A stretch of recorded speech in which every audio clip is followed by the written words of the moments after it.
एक जैसे मकान मालिक नया घर बनाना चाहता है तो उसको सबसे पहले कहाँ जाना चाहिए? कोई इंजीनियर के पास जाना चाहिए पहले या कॉन्ट्रैक्टर के पास जाना चाहिए? मिलने वाला हो, ठेकेदार हो या इंजीनियर हो। जैसे लेबर रेट हो गई, मटेरियल हो गया, तो किस किस तरह से आप काम लेते हो? 3,000 की ट्रॉली आती थी, वो 6 से 7,000 की ट्रॉली आ रही है। और अभी अंडरलोडिंग आ रही बजरी, तो उसमें भी कॉस्टली पड़ रही है। जी। तो मेरा पैसा काफ़ी उलझ चुका था, तो 3 बीघा ज़मीन मैंने बेच कर इसमें होटल में जो घाटा लगा उससे मैंने चुकाया। आपकी बिल्डिंग खराब हो सकती है, कभी कोई आस्था हो सकता है कि विथ मटेरियल अपन काम देंगे तो ठेकेदार क्वालिटी थोड़ी कम लगा देगा। तो जैसे इतनी माथाफोड़ी करने के बाद आप कितने पैसे एक प्रोजेक्ट में बचा लेते हो? 5% बचे, 10% बचे, 12% बचे। लक्ष्मी पूजन के रोज 2 गुड़िया ने जन्म दिया। बाकी हमारे को ऐसा हुनर दिया है मालिक ने कि हम उनके घर बनाते हैं, एक उनका मतलब मंदिर बनाते हैं। आज ये मेरा पहला पॉडकास्ट है और आप लोग सोच रहे होंगे कि मैंने पॉडकास्टिंग क्यों चालू करी। रोज़ लोग घर बनाते हैं और उनको ग्राउंड रियलिटी से और जोड़ने के लिए मैंने सोचा कि इस फील्ड के एक्सपीरियंस लोगों को आपके सामने बिठाऊं और उनका अनुभव आपसे शेयर करूं। और मैं इसमें एक छोटा सा क्रेडिट और देना चाहूँगा। कोटा में हमारे डीलर हैं जेके सुपर के देवेश जी पारिक, कोटा बिल्डिंग मैट। उनसे डिस्कशन करते टाइम ये आइडिया एक सामने आया था कि हमको इस लाइन में जो कॉन्ट्रैक्टर हैं, इंजीनियर्स हैं, उनसे डिस्कस करना चाहिए और मकान मालिकों को अवेयर करना चाहिए।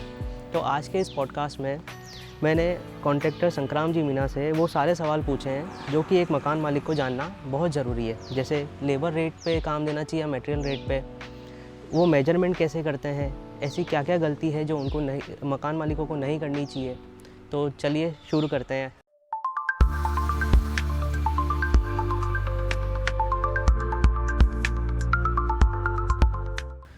तो कैसे हो संक्राम भैया? बस बढ़िया है। और आप कितने साल से इस लाइन में हो? ठेकेदार लाइन में मेरे को 30 साल हो गए करीबन से। तो आप बचपन से ही इसी लाइन से आप जुड़े हुए हो या फिर आपने अलग से इसमें आप आए? नहीं, पहले हमारे पिताजी के सैंड स्टोन की खाने थी, तो उसमें थे।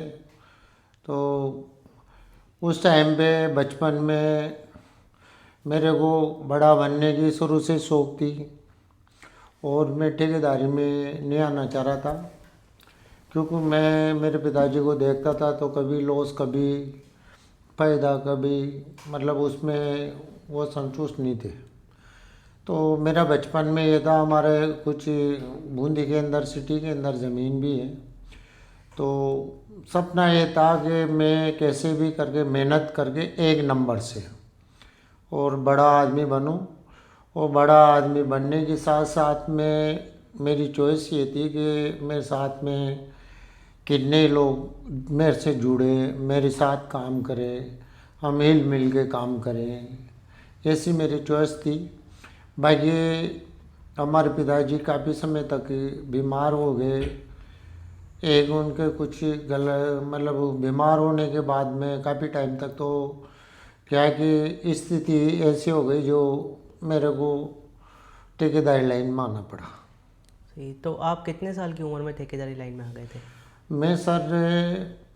मैं आ गया था ठेकेदारी लाइन में। ऐसे मैंने पहले हमारे खान थी पत्रों की, तो हमारे 13 साल की उम्र में हमारे पिताजी एक्सपायर हो गए थे।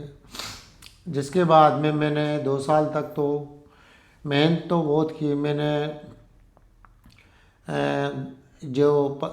रेत पत्थर चूना, पहले सीमेंट कम चलता था, चूना चलता था, तो चूना है, रेत है, काली रेत, हाँ।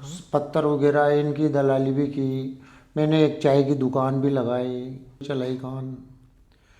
ऐसे करते करते मेरे को करीबन से मैं भटकता रहा, मेरे को कोई ऐसा मिला नहीं। मैंने लास्ट में होम गार्ड में भी मैंने 8-10 साल तक नौकरी की थी।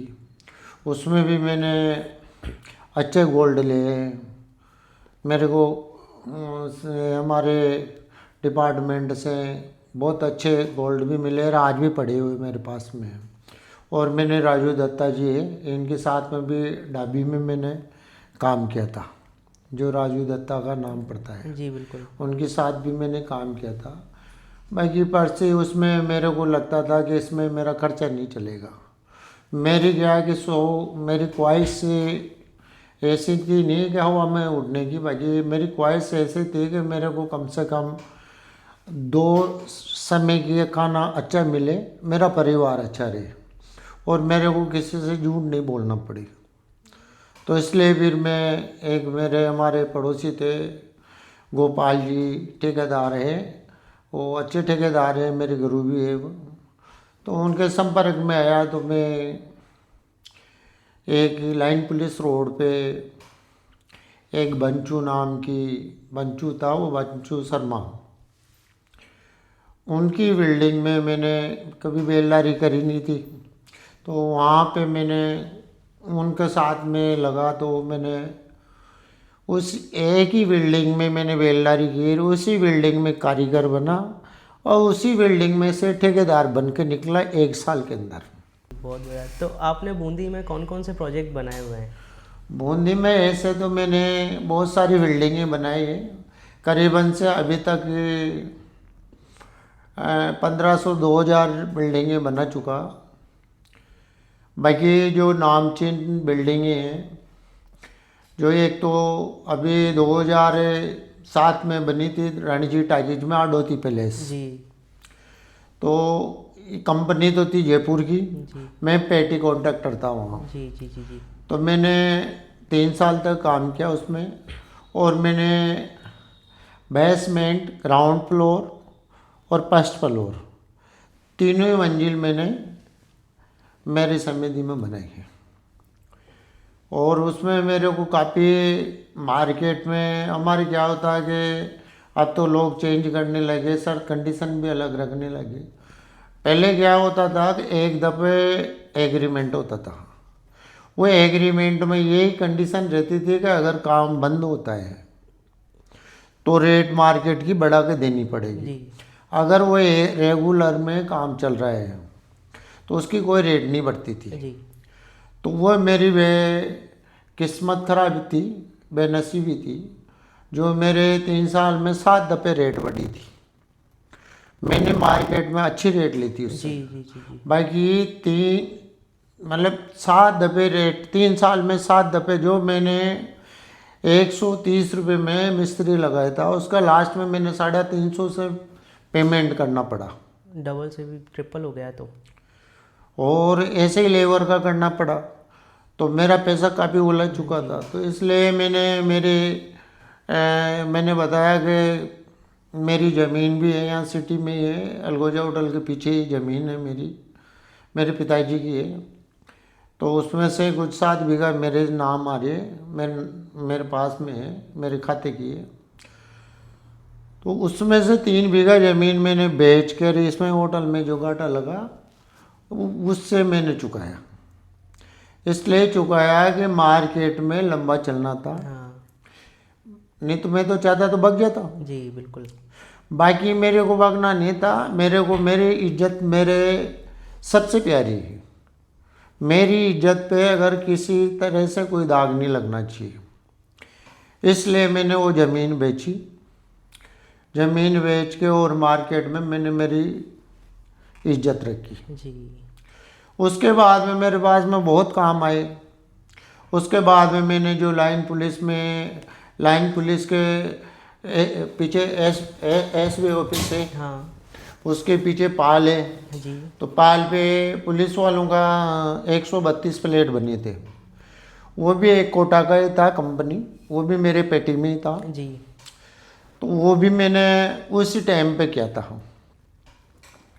जिसके बाद में एक गुजरात की कंपनी थी, उस कंपनी का टेंडर था, तो अपने टीवी टावरों पर, पहाड़ी पे है बूंदी के अंदर, उसमें मैंने एफएम तड़का, एफएम मिर्ची, एफएम फड़का, तीनों ही मैंने वहाँ पे वो बिल्डिंग बनाई और पूरी कंप्लीट की। 6 महीने तक मेरा काम चला था।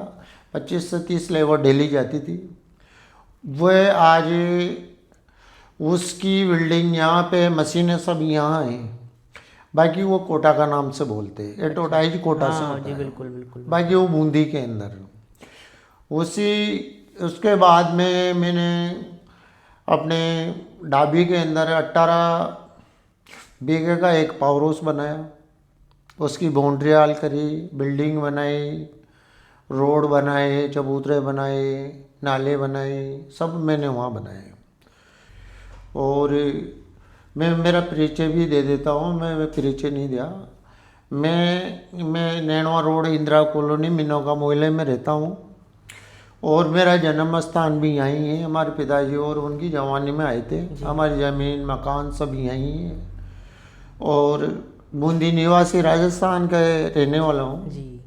एक जैसे मकान मालिक नया घर बनाना चाहता है तो उसको सबसे पहले कहाँ जाना चाहिए? कोई इंजीनियर के पास जाना चाहिए पहले, या कॉन्ट्रैक्टर के पास जाना चाहिए, या पहला कदम वो क्या लेना चाहिए उसको? भाई पहला तो ये है कि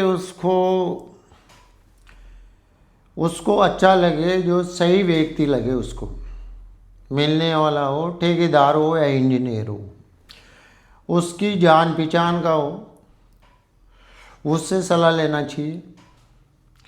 दूसरी बात क्या है कि मकान मालिक को ये ध्यान रखना चाहिए क्या कि अपने बूंदी सिटी जो है शहर, इसमें इन्होंने तो है, यहाँ पे कारीगरों की इन्होंने, बाकी इस पे कोई लगाम नहीं है। यहाँ बेलगाम ठेकेदार है, यहाँ पे मन मर्जी का काम होता है। तो यहाँ पे क्या होता है कि जैसे आज नीम खोद रहा है, वो उसकी महीने 2 महीने में पहचान हो जाएगी या साल भर में हो जाएगी। साल भर बाद में वो नीम खोदने वाला है एक मकान मालिक, मतलब मकान का ठेकेदार बन जाएगा। कोई बेलदारी कर रहा है तो बेलदारी करता करता ही वो, ऐसा बात नहीं कि निकल के तो सब इसी में से आते हैं, ऐसा तो है नहीं कि कुदरती ऊपर से आते होंगे, ऐसा कुछ भी नहीं है। बाकी क्या है कि वो बिना काम सीखे कोई काम ले ले तो वो काम सुधार नहीं सकता बिगाड़ने के अलावा, बिगाड़ेगा सही, सुधार नहीं सकता उसको। तो मकान वाले को ये देखना है, उसकी आरडी देखना चाहिए, उसकी पहचान देखना चाहिए। एक उसको जो मार्केट के अंदर अगर अच्छा मिस्त्री है जी, अच्छा ठेकेदार है, अच्छी रेट लेगा। अब आप अगर मान लो उस रेट बचाने के खातिर आप मर जाए जिसको बुला लोगे जी, और उसको काम दे दोगे, तो वह क्या करते हैं कि ये अभी जो गांव से लोग आ रहे हैं, तो काका भतीजा आ गया, उसकी पत्नी आ गई, उसकी मम्मी आ गई, उसके पापा आ गया जी, अड़ोसी पड़ोसी, उसके रिश्तेदार आ गए। अब उनको तो काम चाहिए, तो काम चाहिए तो वो क्या करते हैं कि किसी भी प्रकार से जैसे भी मिले वैसा काम ले लेते हो सस्ते दामों में। और वो लोग क्या करते हैं कि मकान गांव में तो ताला लगा के कई साल पहले निकल चुके जी, और मार्केट में आ जाते हैं। जब तक उनको पड़ता खाता है जब तक तो काम करते हैं जी, और उनको लगा कि अब पड़ता नहीं खाएगा अपन को, तो 10-20-50 हज़ार धनी के पैसे लेकर छू मंतर, तो कभी जयपुर चल जाएगा, दिल्ली चल जाएगा, कोटा चल जाएगा, कहाँ ढूंढोगे आप? हाँ, बिल्कुल सही है। और ढूंढ भी लोगे, मिल भी जाओगे तो उनका क्या कर लोगे? नंगे भूखे आदमी हो, क्या कर सकते हो आप? पैसे तो वापस जो ले तय दे सकते हो आप। पैसे तो वापस तो समझदार आदमी लड़ाई झगड़ा भी नहीं कर सकता। जी, तो जो पहले पॉइंट ये है कि मकान मालिक को ये देखना चाहिए कि ये जानतकार है या नहीं है, पैसे के चक्कर में नहीं फंसे, अच्छा एक ठेकेदार अच्छा मिस्त्री को देखे, जी, रेट उसके काम की क्वालिटी के अनुसार देखे, 4 मकान उसके देखे जी, कि भाई आपने कहाँ कहाँ मकान बनाए। मकान मालिक के ठेकेदार के पीठ पीछे जाके भी मकान मालिक को संपर्क करना चाहिए।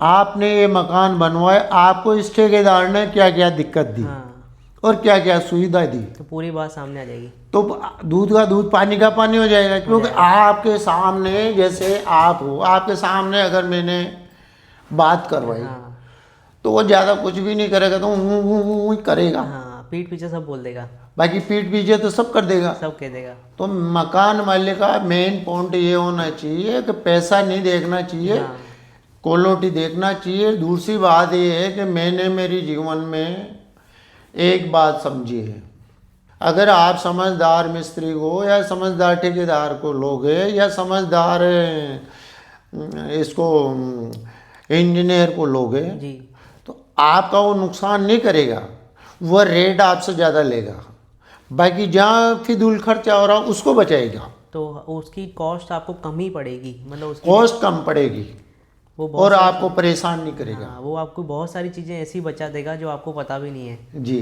बिल्कुल सही है। तो जैसे आप इसमें किस किस तरह से मकान मालिक आपको काम देता है, जैसे लेबर रेट हो गई, मटेरियल हो गया, तो किस किस तरह से आप काम लेते हो?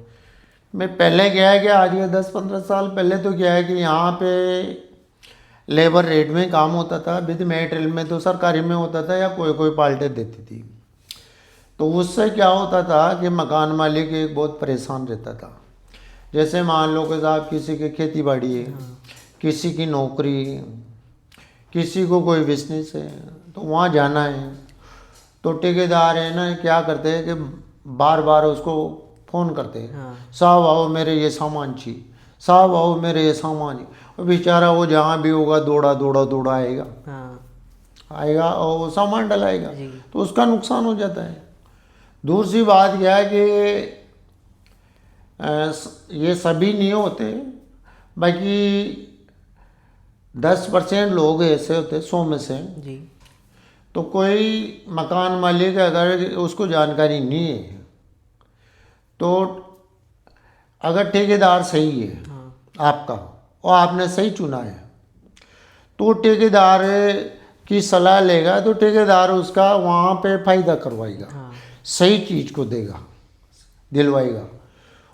अब वो मकान वाले क्या करेगा कि वो ठेकेदार ने कह दिया, वो सीधा वहाँ दुकान पे चल गया।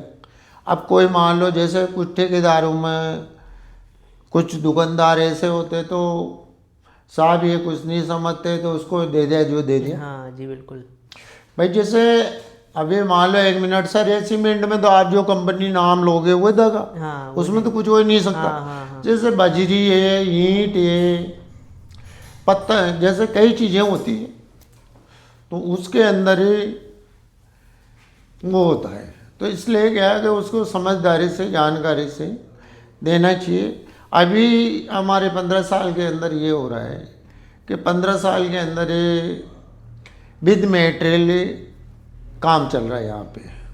तो विद मटेरियल काम के अंदर क्या है कि मैंने आपसे पहले भी बोला था कि अच्छे कॉन्ट्रैक्टर को दो, आप अच्छे ठेकेदार को दो, अच्छे इंजीनियर को दो, आप अच्छे से जांच पड़ताल करके दो, उसको अच्छी रेट दो।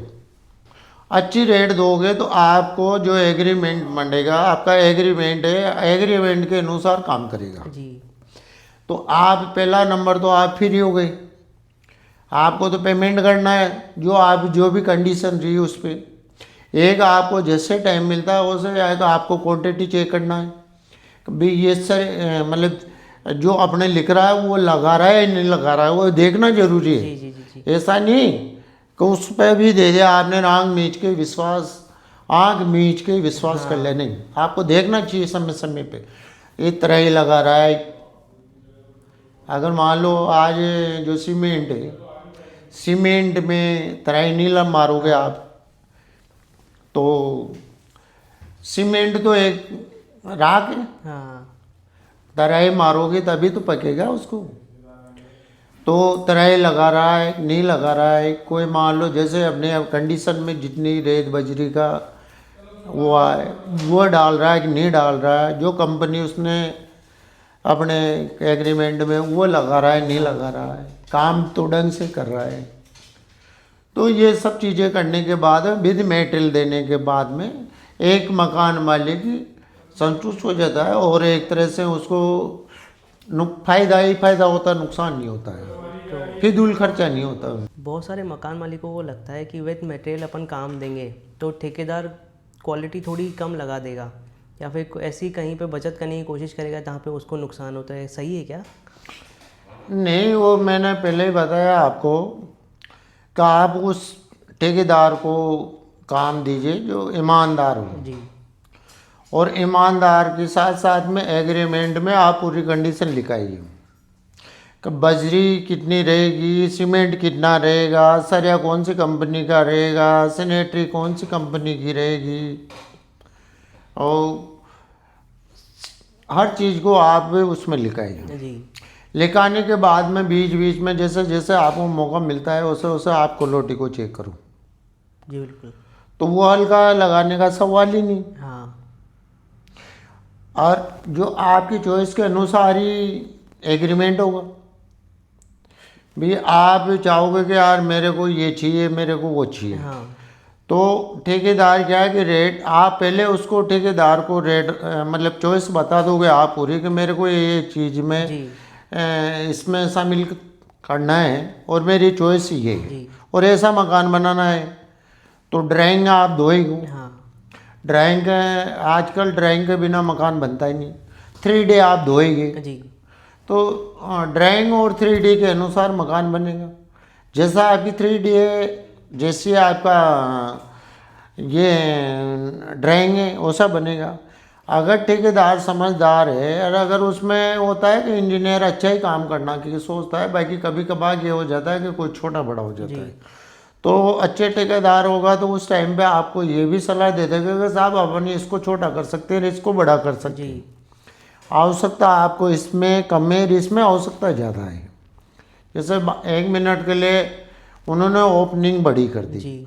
और लेट बात कर दी छोटी, अब छोटे में काम नहीं चल रहा, हाँ तो अपन चाहें तो उसको ओपनिंग को छोटा कर सकते हैं। जी या हो सकता है ज़्यादा ही छोटा है तो अपने एक रूम बड़ा है तो उसको 1 फीट छोटा कर दें, लेट बात को बड़ा कर दें। जी तो ये क्या है कि ड्राइंग बनने के बाद में मकान मालिक और ठेकेदार एक दूसरे की सलाह से चलते हैं, जी और जब भी ठेकेदार बड़े अच्छा ठेकेदार होगा तो जिस जिस चीज़ की आवश्यकता पड़ती है वो आवश्यकता के अनुसार उस मकान मालिक से सलाह लेगा और उससे ही पूछ के काम करेगा।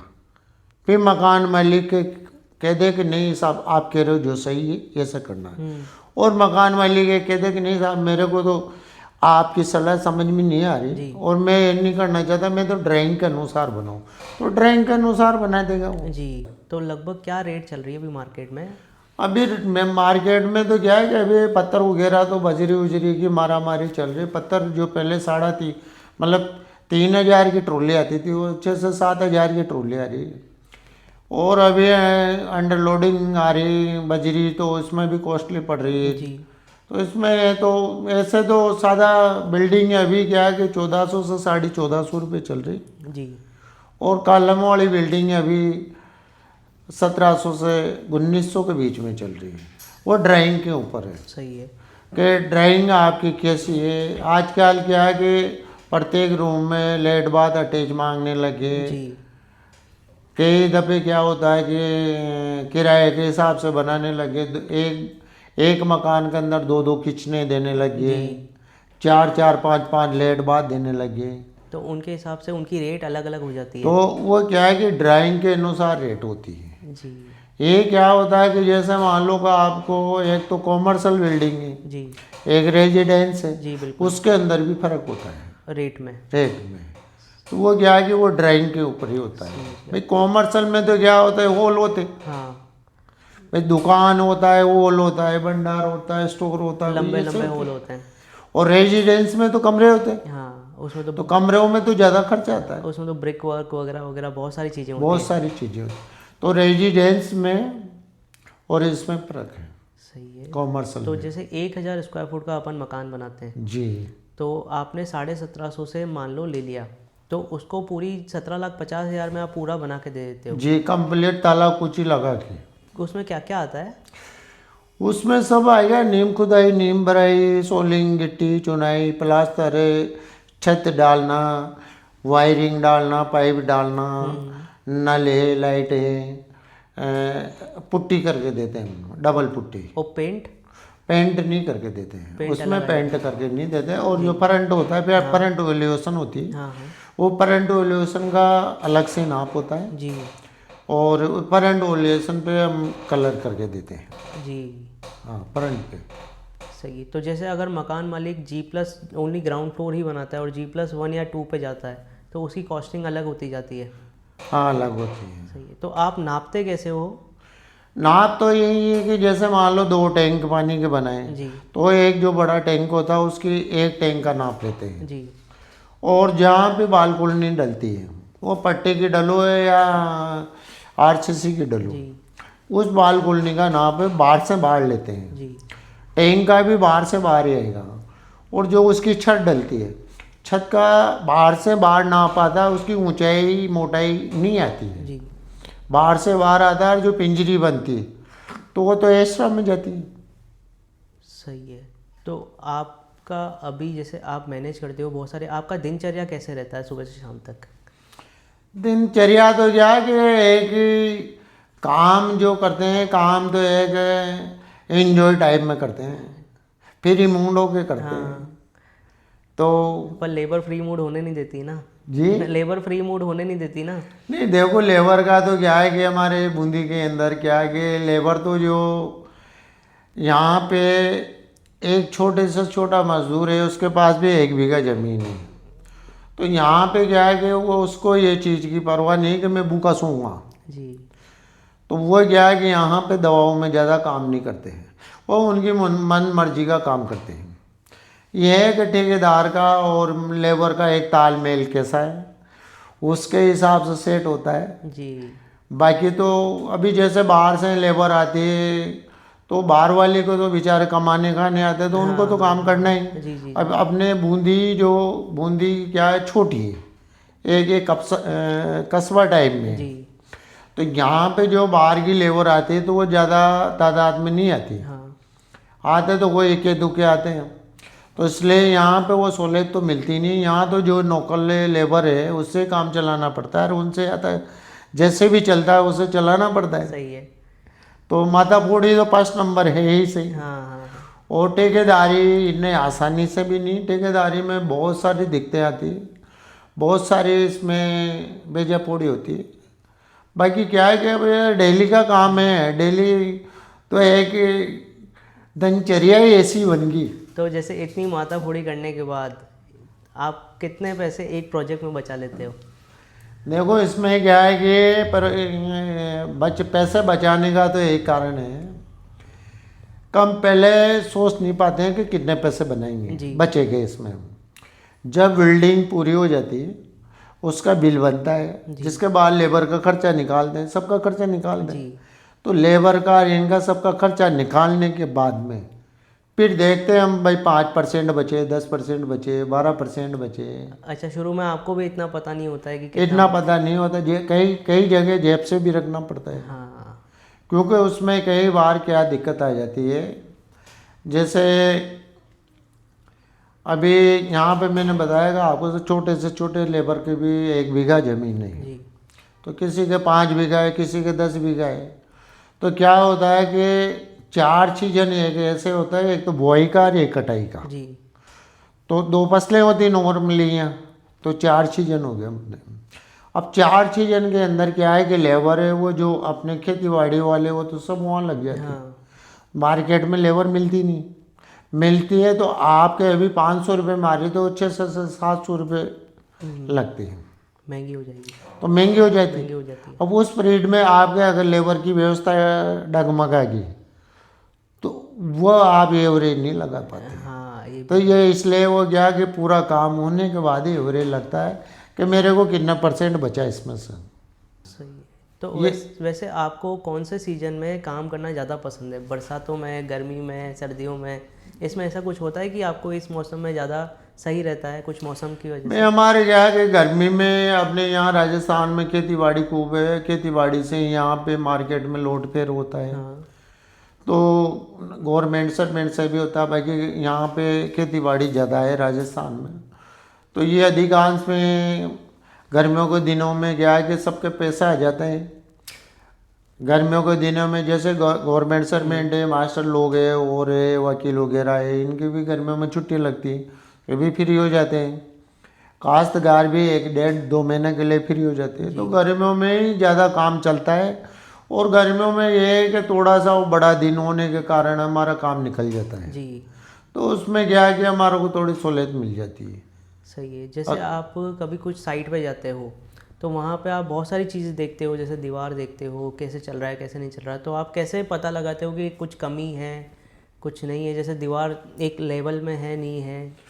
मैं देखो क्या है कि इसमें इंजीनियर है या जैसे ठेकेदार है या कॉन्ट्रैक्टर है या इंजीनियर है, अच्छा जो मिस्त्री है अच्छा वाला, तो अच्छे वाले मिस्त्री के पास तो खैर सामान तो औजार तो सभी रहेंगे, वो तो मिस्त्री है तो काम कर रहा है। जी बाकी जो इंजीनियर है या ठेकेदार अच्छा वाला है, अच्छा कॉन्ट्रैक्टर है, तो वो अपने साथ में औजार नहीं रखता है। जी वो अपनी साइड पे अपनी एक क्वालिटी होती है, उसकी नज़र होती है, और उस नज़र की परख से वो उसको चीज़ को पकड़ लेता है कि यार ये चीज़ गलत है, ये दीवार घूम रही है, जी या ये नासक सीधा नहीं है, या ये सावल में नहीं प्लास्टर नहीं, जी या इसमें जॉइंट नहीं कट रहे, या ये जो ईंट चुनाई है तो ये तरीके से सही तरीके से नहीं चल रही, या इसके जॉइंट जो सही तरीके से नहीं बन रहे। तो ये गार्ड मतलब जो ठेकेदार जो भी वहाँ जाता है, ठेकेदार लोग, तो वो एक चीज़ को नहीं देखते हैं। वहाँ पे क्या है कि भले से वो 5 मिनट ही रुकेगा, 5 मिनट के अंदर वो 20 बातों को देखेगा, मतलब अलग अलग चीज़ को अलग अलग तरीके से उसकी बुद्धि के अनुसार चेक करेगा। वो जो ठेकेदार है उसकी बुद्धि के अनुसार वो चेक करेगा, और उस चेक करने के दौरान अगर किसी चीज़ की कमी पाती है तो वो मिस्त्री से भी कहता है मैं इसको ऐसे नहीं ऐसे कर। कभी यही मकान मालिकों की यही सबसे ज़्यादा परेशानी रहती है या फिर शिकायत रहती है कि ठेकेदार हमारी साइड पे पूरा ध्यान नहीं दे पा रहा है, चला जाता है, उसमें आप कैसे क्या सोच रहे हैं? उसके अंदर यही ना, मैंने पहले ही बताया आपको कि जो मकान मालिक है उसको अच्छे ठेकेदार पकड़ना चाहिए।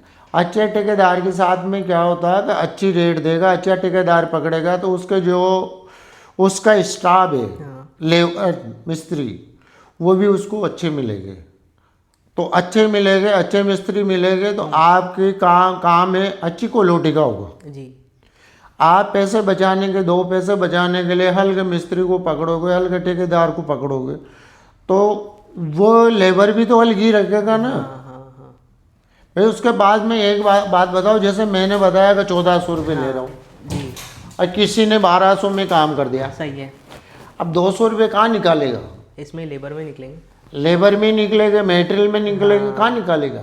तो वो पैसे बचाने के लिए अपने अनगढ़ कारीगरों से काम कराएगा, सब देख लेंगे यार, सब हो जाएगा। हाँ जी बिल्कुल। तो वो उसमें एडजस्ट करते हो। तो मकान मालिक को ये सब चीज़ों का ध्यान रखना चाहिए कि अच्छा ठेकेदार को ठेका देना चाहिए, अच्छी क्वालिटी का काम तभी होगा। सही है। तो ऐसी क्या क्या 3 चीज़ें हैं जो जिस पे बिल्कुल कॉम्प्रोमाइज़ मकान मालिक को नहीं करना चाहिए, कि जैसे मानो कि मटेरियल में नहीं करना चाहिए, या फिर ऐसी कौन सी चीज़ें यहाँ? भाई 3 चीज़ें मटेरियल में, भाई जैसे मटेरियल में, अगर मटेरियल में आप भी मटेरियल दे रहे हो तो उसमें तो यही 3 चीज़ों का यह ध्यान रखना चाहिए कि फर्स्ट नंबर तो अच्छा ठेकेदार पकड़ो, दूसरा नंबर के आप उनको आवश्यकता के अनुसार पेमेंट टाइम पे दो, तीसरा नंबर के जो भी ड्राइंग है या कोई 3D है या कोई आता है कुछ ऐसा है ऊपर, तो वो चीज़ आप उसको टाइम पे दो। सही है। तो आप टाइम पे दोगे तो आपको काम को टाइम पे करके देगा। जैसे आप कभी मकान मालिक के पास मिलने गए जी तो आपने उसकी ड्राइंग देख ली जी। अब आपके माइंड में क्या कैलकुलेशन चलता है कि जैसे आप उसको कैसे रेट बताते हो कि ये 1500 का काम है या 1600 का या 1700 का काम है? जैसे ही मानो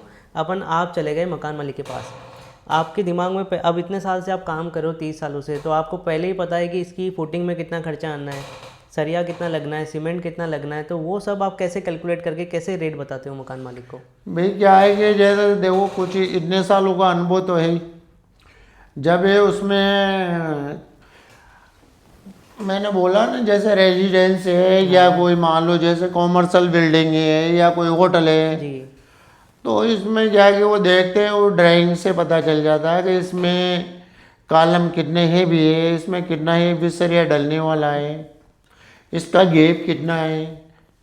तो वो चीज़ों को देख के फिर उसके हिसाब से एक की अनुभव के हिसाब से रेट निकालते हैं।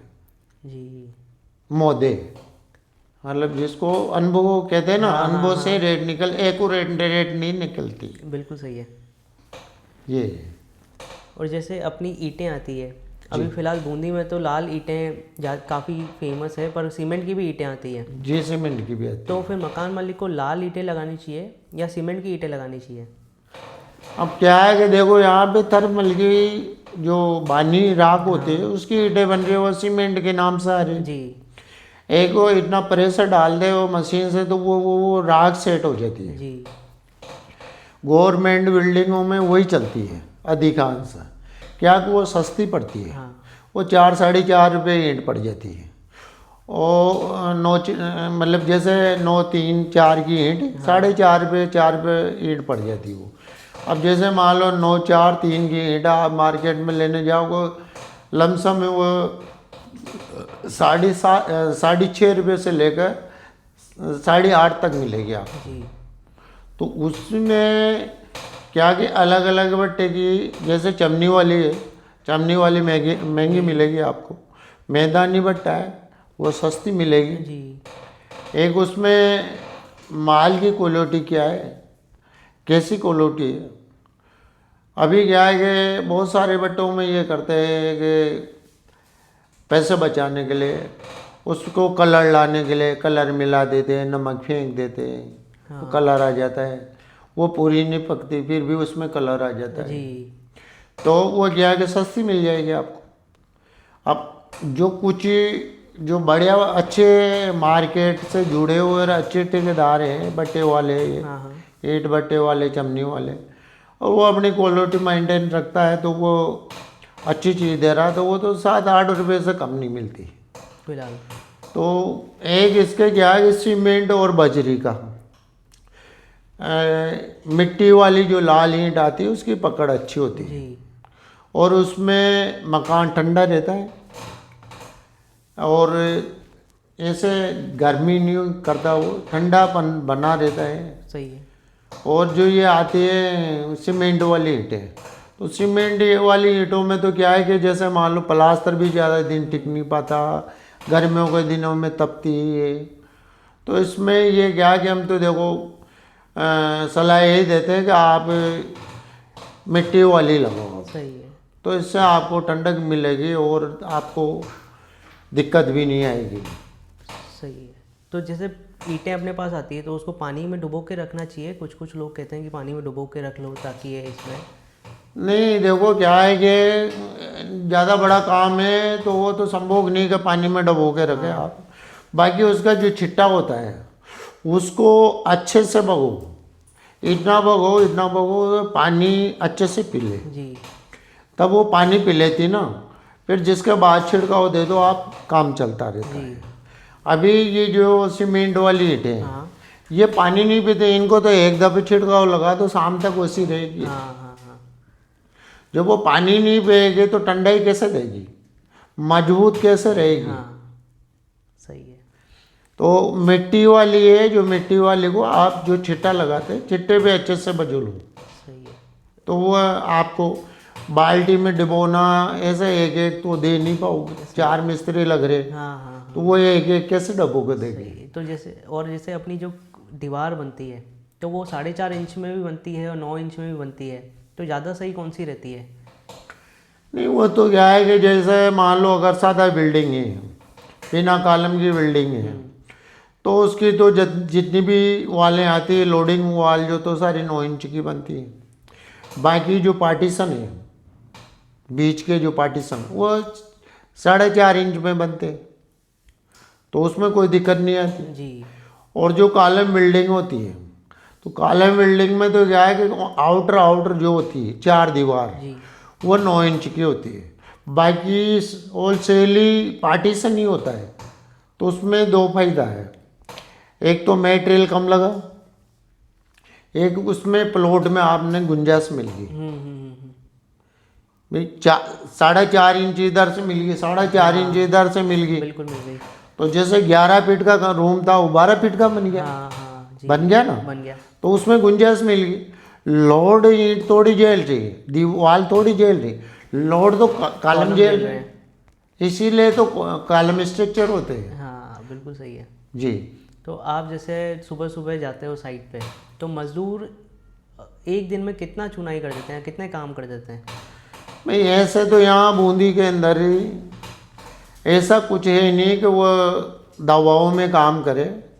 बाकी लमसम 40 से 60 का एवरेज लमसम देते हैं। 60 फुट।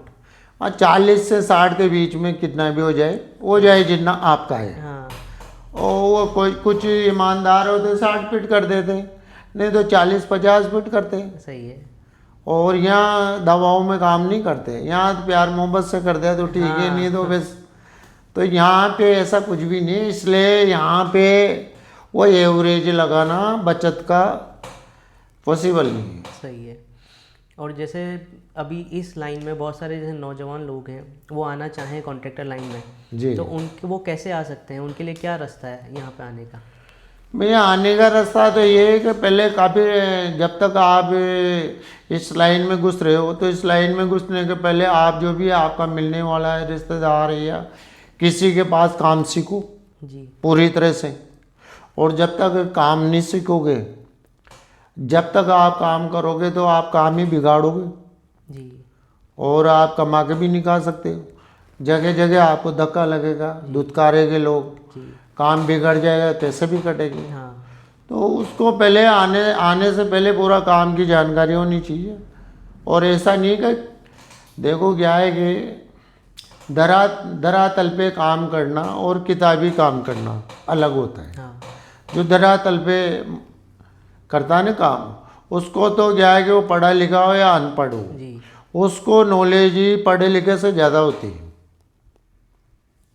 और जो किताबी करते हैं ना, हाँ। वो चाहे कितना भी पढ़ा लिखा हो भाई, वो तो किताब का ज्ञान है उसके पास। तो इसलिए किताबी ज्ञान नहीं रखना चाहिए और धरातल पे किसी के साथ में लग के उसको पूरा काम सीखे। काम सीखने के बाद में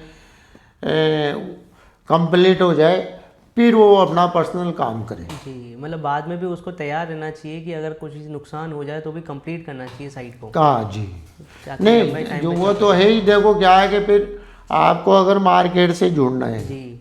और मार्केट में रहना है, तो मार्केट के अंदर क्या है कि जबान मर्द की होती है। जी। तो क्या है कि आपका हमारा एग्रीमेंट हो गया, जी। अब चाहे पोजीशन क्या भी हो, कुछ भी हो, बाकी मैंने आपका काम ले लिया तो पूरा करना ही करना है। हाँ। अगर मेरी गलती नहीं है तो, और अगर आपने बीच में काम बंद कर दिया हाँ। हाँ। हाँ। हाँ।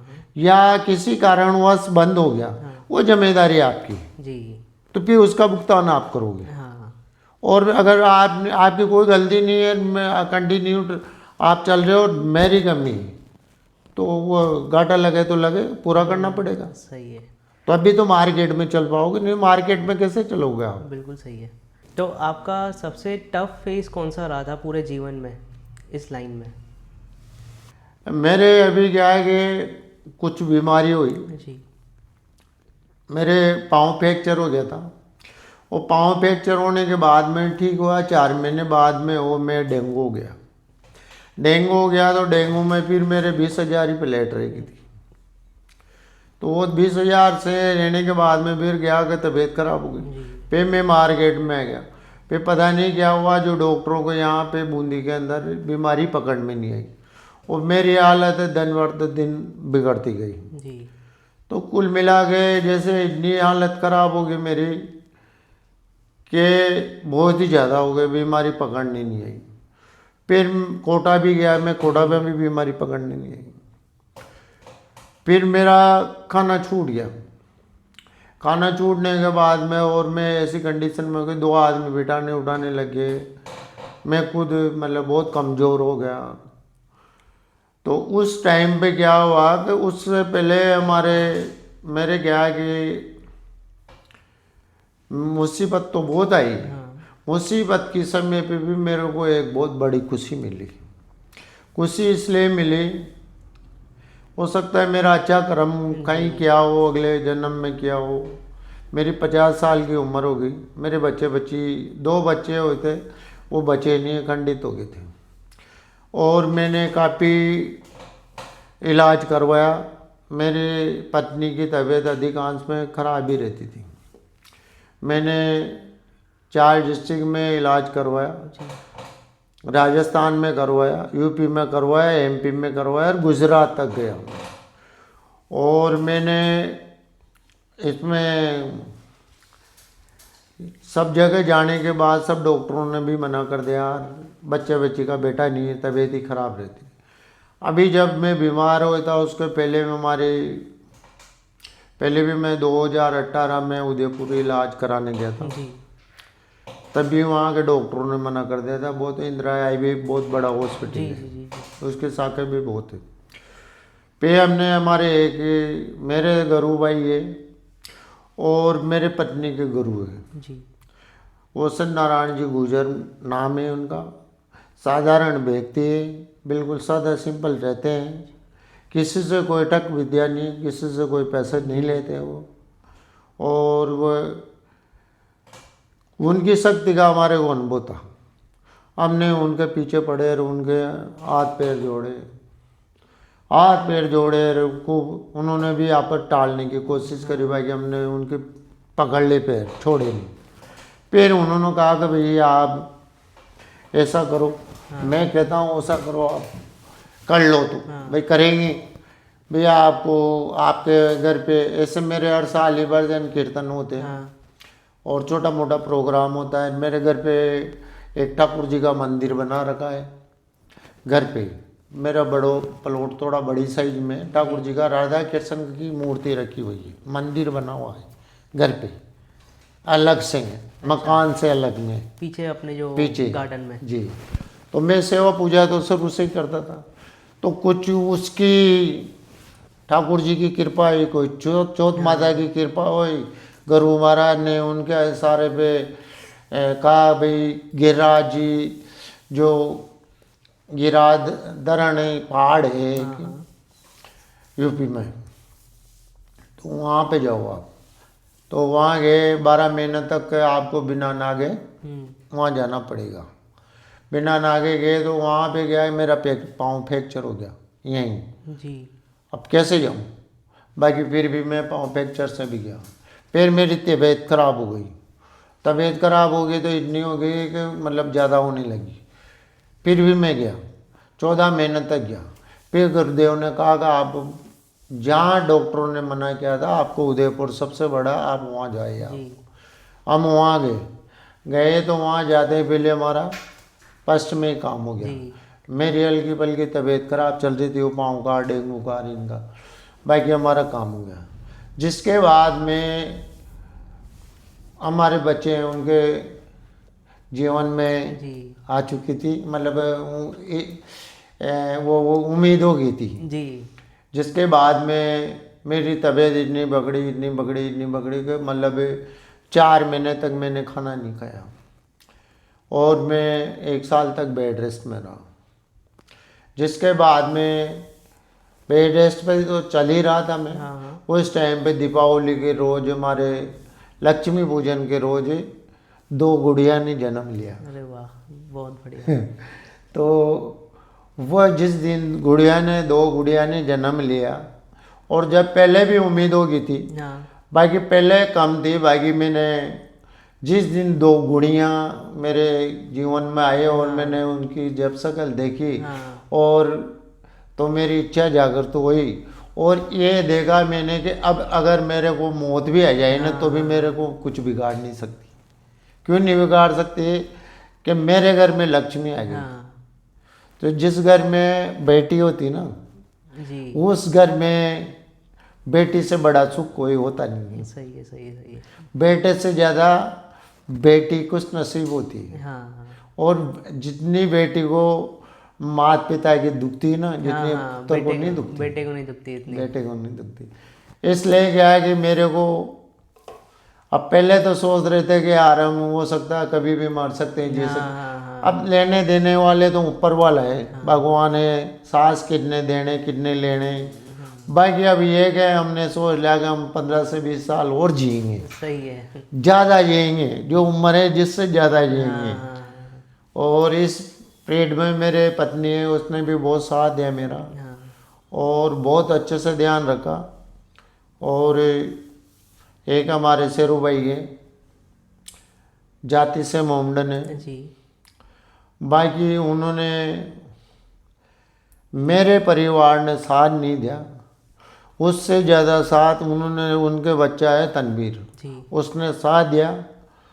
और इतना साथ दिया, इतना साथ दिया कि मतलब मैं को जहाँ मैंने अगर नींद में भी आवाज़ दे दी ना, तो नींद खुली तो मेरे सामने देखा मैंने, तो इतना दिया। और मेरे जीवन में बहुत कष्ट आए, बहुत कष्ट झेले। बाकी अभी मालिक से कि यही मर्जी है कि अब मैं कष्टों से निकल चुका जी और कर रहा हूँ, अब टाइम पास कर रहे हैं। और अब गुड़िया मिलेगी, दूर सी बात, हमारे को ऊपर वाले ने क्या पता हमने कौन से कर्म किए हो गए से, जी जो कोई तो इंसानों का घर बिगाड़ते हैं, हाँ। रिश्ते तोड़ते हैं। बाकी हमारे को ऐसा हुनर दिया है मालिक ने कि हम उनके घर बने। घर बनाते हैं, एक उनका हाँ, मतलब मंदिर बनाते हैं, सही बात है, सपनों का घर बनाते हो आप। सपनों के घर बनाते हैं। तो मालिक की ये भी हमारे ऊपर असीम कृपा है। हाँ बिल्कुल। और इसलिए मैं हम भी कुछ नसीब समझते हैं इस चीज़ को, ये और जो भी काम है जिम्मेदारी से समझते हैं, और हम हमारे धंधे के प्रति वफादार हैं। जी बिल्कुल सही है, बहुत बढ़िया। तो बहुत अच्छा लगा संक्राम भाई आपको आपसे बात करके। आपसे भी मेरे को मिलके बहुत अच्छा लगा। Thank you. और फिर मिलते हैं बाद में। बिल्कुल बिल्कुल, जल्दी थैंक यू मिलते हैं। सर। जी ओके। जी सर, जी थैंक यू सर।